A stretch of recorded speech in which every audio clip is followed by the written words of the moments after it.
আপনি কি কখনো ভেবে দেখেছেন একজন মেয়ের জীবনে যে পুরুষটি স্বামী হয়ে আসেন তিনি কি শুধু ভাগ্যের লেখা, নাকি এই সম্পর্কের সঙ্গে জড়িয়ে রয়েছে বহু জন্মের কোনো অদৃশ্য হিসাব? কেন কোনো মেয়ের বিয়ে এমন একজন মানুষের সঙ্গে হয় যাকে সে আগে কখনো চিনত না? কেন কারো দাম্পত্য জীবন হয়ে ওঠে ভালোবাসায় পূর্ণ, আবার কারো জীবনে বিয়ের পরে শুরু হয় অশান্তি? আবার সবচেয়ে বড় প্রশ্ন, জন্মের আগেই কি একজন নারী জীবনসঙ্গী নির্ধারিত হয়ে যায়? গরুড় পুরাণ ও হিন্দু দর্শনে কর্মতত্ত্বের আলোকে আজ আমরা এই রহস্যের গভীরে যাওয়ার চেষ্টা করব। তবে শুরুতেই একটি কথা মনে রাখা জরুরি, এই ভিডিওটিতে যে বিষয়গুলো বলা হবে তার কিছু অংশ শাস্ত্রীয় কর্মতত্ত্বের ব্যাখ্যা এবং কিছু অংশ প্রচলিত আধ্যাত্মিক বিশ্বাস।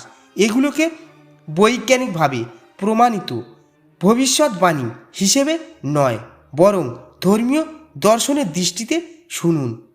গরুড় পুরাণে মানুষের জন্ম, কর্ম, পুনর্জন্ম এবং কর্মফলের বিষয়ে গভীর আলোচনা রয়েছে। কর্মের ফল কিভাবে জীবনের বিভিন্ন অভিজ্ঞতার সঙ্গে যুক্ত হতে পারে, এই ধারণা হিন্দু দর্শনের একটি গুরুত্বপূর্ণ অংশ। প্রথম রহস্য, স্বামী কি পূর্বজন্মের সঙ্গে যুক্ত? হিন্দু কর্মতত্ত্বের একটি ধারণা হলো জীবনের কিছু সম্পর্ক শুধুমাত্র এই জন্মের ঘটনায় সীমাবদ্ধ নয়। কিছু সম্পর্কের পেছনে থাকতে পারে পূর্বকর্মের প্রভাব। এই কারণেই আধ্যাত্মিক ব্যাখ্যায় বলা হয় কখনো কোনো মানুষ জীবনে এসে অল্প সময়ের মধ্যেই অত্যন্ত আপন হয়ে ওঠেন, আবার কখনো এমন একজন মানুষের সঙ্গে সম্পর্ক তৈরি হয় যার সঙ্গে বারবার সংঘাত সৃষ্টি হয়। এর পেছনে কর্মের কোনো অদৃশ্য সূত্র রয়েছে, এমন বিশ্বাস বহু আধ্যাত্মিক ব্যাখ্যায় পাওয়া যায়। তবে এর অর্থ এই নয় যে প্রত্যেক মেয়ের স্বামীর পূর্বজন্মের নির্দিষ্ট একজন মানুষই হবেন, বরং কর্মতত্ত্বের মূল শিক্ষা হলো আমাদের বর্তমান কাজই ভবিষ্যৎ জীবনের অভিজ্ঞতার বীজ তৈরি করে। দ্বিতীয় রহস্য, বিয়ে কি শুধু ভাগ্য? আমরা অনেক সময় বলি বিয়ে ভাগ্যে লেখা ছিল, কিন্তু শাস্ত্রীয় দর্শনের দৃষ্টিতে ভাগ্যকে সম্পূর্ণ আলাদা কোনো শক্তি হিসেবে দেখলে বিষয়টি অসম্পূর্ণ হয়ে যায়। কারণ কর্মতত্ত্বে বর্তমান ভাগ্যকে অতীত কর্মের ফল হিসেবেও দেখা হয়। অর্থাৎ একজন মানুষের বর্তমান জীবনের পরিস্থিতির পেছনে অতীতের কর্মের ভূমিকা থাকতে পারে। গরুড় পুরাণের পূর্বজন্ম সংক্রান্ত আলোচনাতেও কর্মের সঙ্গে জন্ম ও জীবনের অবস্থার সম্পর্ক তুলে ধরা হয়েছে।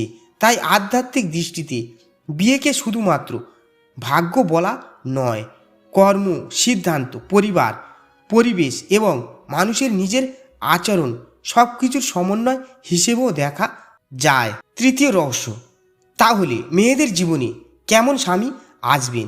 এখানে একটি অত্যন্ত গুরুত্বপূর্ণ বিষয় রয়েছে। কোনো শাস্ত্রে নাম ব্যবহার করে যদি বলা হয় অমুক লক্ষণ দেখলেই নিশ্চিত বোঝা যাবে এই পুরুষই আপনার পূর্বজন্মের স্বামী, তাহলে সেই দাবিকে সতর্কতার সঙ্গে দেখা উচিত। কারণ এমন নির্দিষ্ট ভবিষ্যৎবাণীকে গরুড় পুরাণের সরাসরি বাণী বলে চালিয়ে দেওয়া ঠিক নয়, বরং শাস্ত্রীয় নীতিতে একজন ভালো জীবনসঙ্গীর ক্ষেত্রে চরিত্র, ধৈর্য, ধর্মবোধ, আচরণ, দায়িত্ববোধ এবং পারিবারিক মূল্যবোধের গুরুত্ব দেওয়া হয়েছে।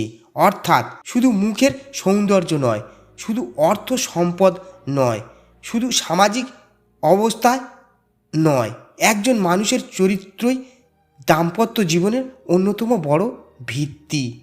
চতুর্থ রহস্য, কেন কারোর বিয়ে সুখের, কারোর বিয়ে দুঃখের? এখানে আসে কর্মের ধারণা। একই পৃথিবীতে কেউ বিয়ের পর ভালোবাসা, সম্মান ও শান্তি পান, আবার কেউ বিয়ের পর প্রতারণা, অশান্তি কিংবা বিচ্ছেদের মুখোমুখি হন। আধ্যাত্মিক দর্শন এই পার্থক্যকে অনেক সময় কর্মের ফলের সঙ্গে ব্যাখ্যা করেন, কিন্তু মনে রাখতে হবে কোনো মানুষের প্রতি অন্যায় বা নির্যাতনকে পূর্বজন্মের কর্মফল বলে মেনে নেওয়া উচিত নয়। বর্তমান জীবনে অন্যায় হলে তার বিরুদ্ধে অবস্থান নেওয়া, নিজের নিরাপত্তা রক্ষা করা এবং প্রয়োজন হলে পরিবারের ও উপযুক্ত মানুষের সাহায্য নেওয়া গুরুত্বপূর্ণ। কর্ম কখনো অন্যায়কে প্রশ্রয় দেওয়ার শিক্ষা হওয়া উচিত নয়। পঞ্চম রহস্য, জন্মের আগেই কি স্বামী নির্ধারিত? এখন আসি আজকের সবচেয়ে বড় প্রশ্নে, জন্মের আগে কি একজন মেয়ের স্বামী ঠিক হয়ে যায়? এর উত্তর সরাসরি হ্যাঁ বলা ঠিক হবে না, কারণ গরুড় পুরাণের আলোচনায় কর্ম ও পূর্বজন্মের বিষয় আছে ঠিকই, কিন্তু প্রতিটি মানুষের জন্য জন্মের আগেই একজন নির্দিষ্ট জীবনসঙ্গী নাম লিখে দেওয়া হয়েছে এমন সরাসরি বক্তব্য দেখানো কঠিন, বরং আধ্যাত্মিক ব্যাখ্যায় বলা যেতে পারে মানুষ তার পূর্বকর্মের কিছু ফল নিয়ে জন্মায়, কিন্তু বর্তমান জীবনের কর্ম, সিদ্ধান্ত ও আচরণও তার ভবিষ্যৎকে প্রভাবিত করে।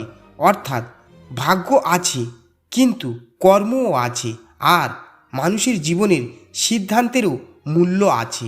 ষষ্ঠ রহস্য, তাহলে জীবনসঙ্গী নির্বাচনের ক্ষেত্রে কি দেখবেন? শাস্ত্রীয় নীতির আলোকে এবং বাস্তব জীবনের বিচারে কয়েকটি বিষয় খুব গুরুত্বপূর্ণ। প্রথমত চরিত্র, দ্বিতীয়ত সততা, তৃতীয়ত দায়িত্ববোধ, চতুর্থত রাগ ও ক্রোধ নিয়ন্ত্রণ করার ক্ষমতা, পঞ্চমত পরিবারের প্রতি সম্মান, ষষ্ঠত নারীর প্রতি সম্মান, সপ্তমত কঠিন সময়ে পাশে থাকার মানসিকতা, কারণ বিয়ের আসল পরীক্ষা আনন্দের দিনে নয়, কঠিন সময়ে। যে মানুষ সুখের সময় ভালোবাসে সে অনেকেই পারে, কিন্তু যে মানুষ দুঃখের সময় পাশে থাকে সেই মানুষই প্রকৃত জীবন সঙ্গী। সপ্তম রহস্য, পূর্বজন্মের সম্পর্কের ধারণা। হিন্দু দর্শনে পুনর্জন্ম একটি গুরুত্বপূর্ণ ধারণা। একটি জীবনের কর্ম শেষ হয়ে গেলেই সব কিছু শেষ হয়ে যায় এমন নয়, কর্মের ধারাবাহিকতা পরবর্তী জন্মের ধারণার সঙ্গে যুক্ত। গরুড় পুরাণের পুনর্জন্ম বিষয়ক অংশকেও জীবনের জন্ম ও কর্মের সম্পর্ক নিয়ে আলোচনা রয়েছে। এই দর্শন থেকেই পরবর্তীকালে বহু আধ্যাত্মিক ব্যাখ্যায় বলা হয়েছে কিছু সম্পর্কের মধ্যে হয়তো পূর্বকর্মের কোনো যোগ থাকতে পারে। কেউ আসে ভালোবাসা দিতে, কেউ আসে শিক্ষা দিতে, কেউ আসে আমাদের ভুল বুঝিয়ে দিতে, আবার কেউ হয়তো জীবনে আসে এমন একটি অধ্যায় তৈরি করে যার মাধ্যমে আমরা নিজের কর্ম ও জীবনের অর্থ বুঝতে শিখি।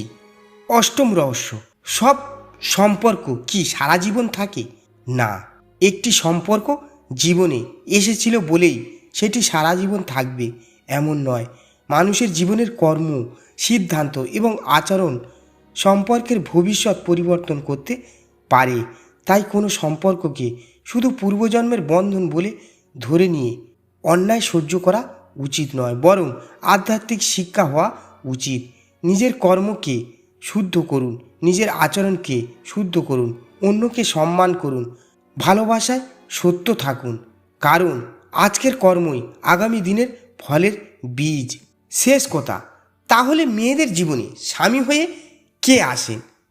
তিনি কি পূর্বজন্মের কোনো পরিচিত আত্মা, নাকি শুধু এই জীবনের একটি ঘটনা? এর সম্পূর্ণ উত্তর হয়তো মানুষের বুদ্ধির পক্ষে জানা সম্ভব নয়।